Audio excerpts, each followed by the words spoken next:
Dans cette vidéo, nous allons voir un exemple concret d'une importation de contacts dans Crococlic. Alors normalement, juste en dessous de cette vidéo, vous allez trouver un fichier PDF. Ce fichier PDF, cette fiche d'information pour migration Crococlic. Alors c'est possible que le fichier PDF soit un peu différent de ce qu'on va voir dans cette vidéo, mais dans l'ensemble, ça reste la même chose. Ce fichier, il est séparé en trois parties. La première partie, c'est les étapes. Deuxième partie, c'est les exigences en matière d'importation de fichiers et les exigences en matière de formatage des colonnes.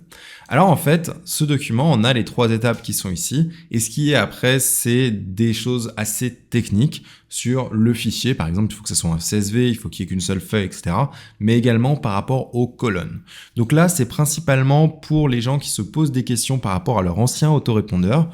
Ils ont exporté leur contact depuis leur ancien autorépondeur, et les colonnes ne sont pas exactement comme celles que je vais montrer dans cette vidéo. Et ils se demandent, est-ce que c'est bon quand même? Eh bien, en fait, il y a deux solutions. Soit on essaye de l'importer et on voit ce que ça donne au moment du mapping pour voir est-ce que ça a bien fonctionné ou pas. Ou sinon, on regarde ce document-là. Par exemple, pour les dates, on se pose la question, est-ce que mois, jour, année, ça fonctionne? Est-ce que année, mois, jour, ça fonctionne? Oui. Là, on a dans tous les cas, ça fonctionne. Donc voilà, donc il y a ces questionnements.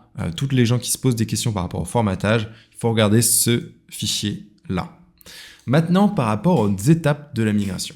En fait, on a trois étapes si on veut faire les choses bien. La première étape, c'est de remplir le fichier template qui sera également en dessous de cette vidéo avec vos datas. Et c'est ce qu'on va voir aujourd'hui. En deuxième, il faudra transformer ce fichier en .csv parce que XLS, c'est un fichier donc Excel, mais les fichiers Excel ne sont pas acceptés. Il faut que ce soit en CSV, c'est-à-dire délimité par des virgules. Et ça, j'ai un site ici qui permet de transformer n'importe quel XLS en CSV en 3 clics. Et enfin, dernière étape, importer le fichier dans Crococlic. Alors, commençons par la première étape, regardons ce fameux template. Alors voilà ce fichier de template qui ressemble exactement à ça. Ici, on a donc un fichier normal avec des colonnes. Et si je remets un peu là, voilà, on a les premières colonnes ici et le reste des colonnes. On voit que dans ce fichier de template, il y a plusieurs colonnes. Il y a la colonne first name qui permet de mettre le prénom. Et ici, j'ai mis une ligne d'exemple. Donc ici, le prénom, ça serait Odile. Last name, ça met le nom de famille, l'email, le nom de l'entreprise, le numéro de téléphone. Et on voit ici, on peut juste mettre en fait l'indicatif, donc 33 6 10 10 10 10 par exemple. Ici, donc on peut mettre l'indicatif, il n'y a pas besoin de mettre le plus.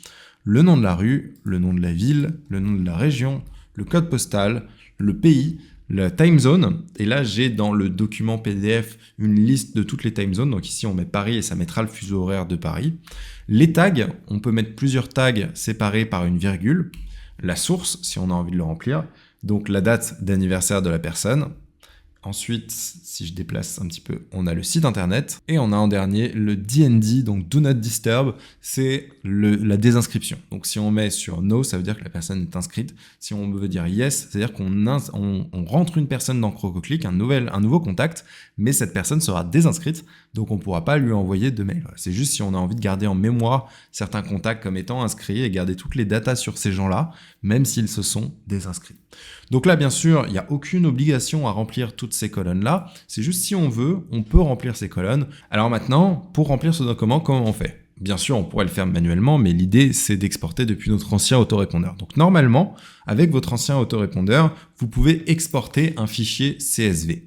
Et là, vous avez deux solutions. Soit vous essayez de l'importer directement dans Crococlic, ce qui est la méthode la plus rapide, soit vous remplissez ce template à partir de l'autre document.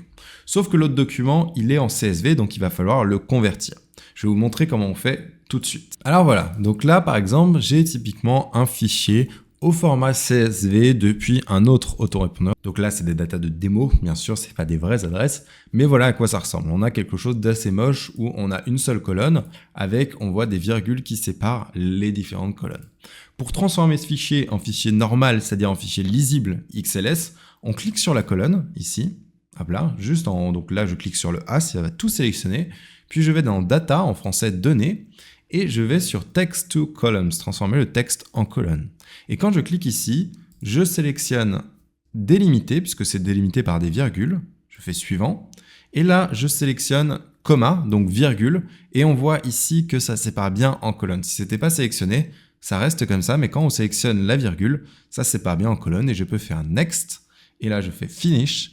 Et voilà, j'ai bien mes colonnes. Je peux même agrandir ici pour voir mes colonnes.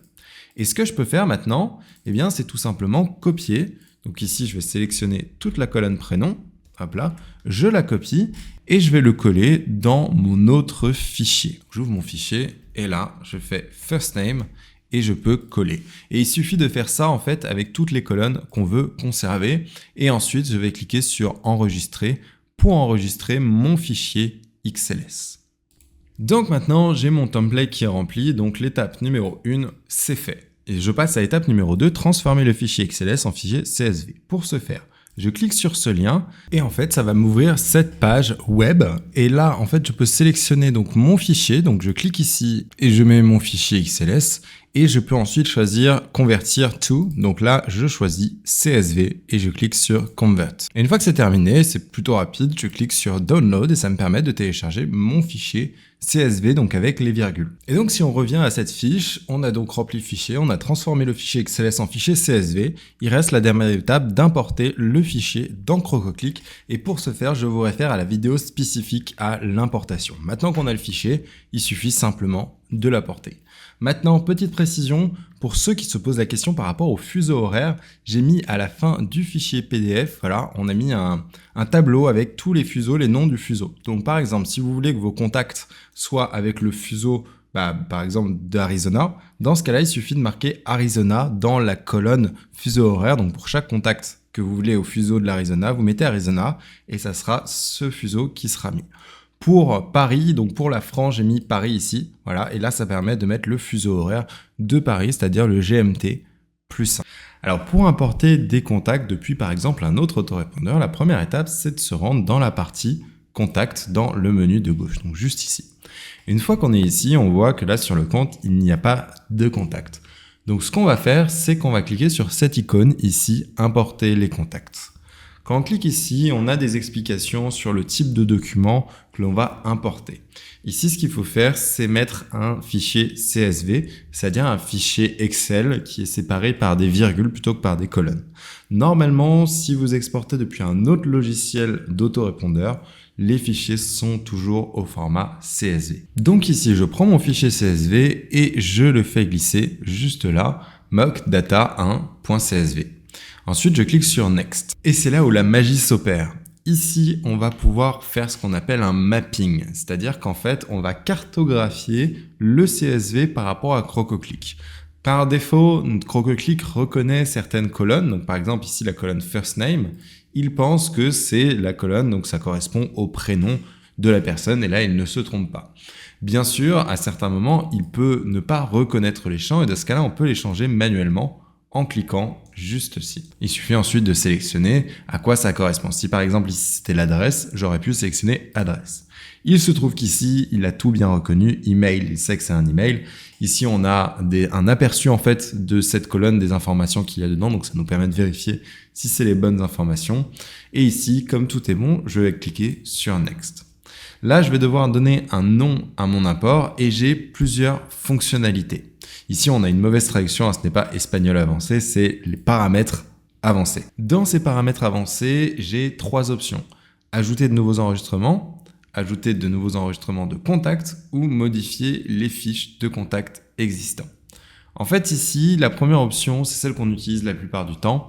Ça permet d'ajouter des nouveaux enregistrements de contacts et si le contact existe déjà, de modifier la fiche du contact avec les nouvelles informations. La deuxième, ça correspond à simplement ajouter des nouveaux enregistrements de contacts. Et si un contact existe déjà dans Crococlic et qu'il est dans notre CSV, il ne sera pas importé. Tandis que la dernière option va regarder est-ce que le contact existe dans Crococlic. Si oui, on modifie sa fiche. Et s'il n'existe pas, eh bien, on saute ce contact, on n'en fait rien. Donc ici, je veux ajouter et modifier. Et pour gérer la duplication des contacts, c'est-à-dire trouver les contacts dans Crococlic qui correspondent à des contacts dans le CSV, on va utiliser en priorité l'email. Et enfin, dernière option, je peux rajouter un tag spécifique pour tous les gens que j'importe. Et là, je vous recommande de le faire.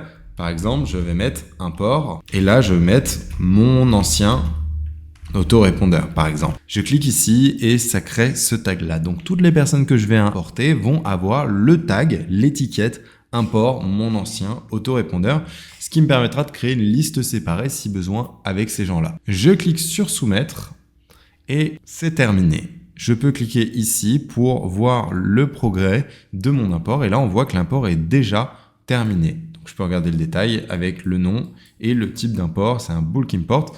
Je peux afficher les statistiques. Ça me permettra de voir est-ce qu'il a tout importé, est-ce qu'il y a eu des soucis, combien ont été créés, combien ont été mis à jour, combien il y a eu d'erreurs. Donc là, il m'a créé les 200 sans aucune erreur. Donc, si je retourne dans Contact, je vois désormais tous mes contacts avec les adresses mail. Bien sûr, ici, il s'agit de fausses adresses mail et de faux contacts. Et je vois les différents tags qui ont été mis. Voilà, vous savez désormais comment importer des contacts depuis votre ancien autorépondeur.